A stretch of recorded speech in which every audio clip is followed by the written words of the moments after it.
অস্ট্রেলিয়ার মাটিতে নিজের টেস্ট ক্যারিয়ারের প্রথম হাফ সেঞ্চুরি তুলে নিলেন তানজিদ হাসান তামিম। হ্যাঁ দর্শক, 50 দেখা পেয়েছেন তানজিদ হাসান তামিম।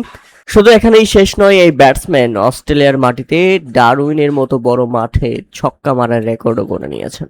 দারুণ শট ছিল, বিশাল একটি ছক্কা। অস্ট্রেলিয়া রীতিমতো অবাক হয়ে গেছে।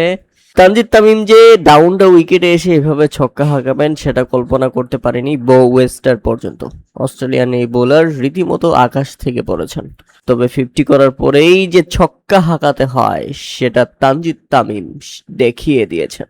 তবে মুমিনুল হকের জন্য সত্যি দুঃখজনক, অবশেষে উইকেটের দেখা পেল অস্ট্রেলিয়া। 1 রানের আক্ষেপ, 1 রানের জন্য হাফ সেঞ্চুরি করা হলো না মুমিনুল হকের, পাওয়া হলো না টেস্ট ক্যারিয়ারের 29তম 50।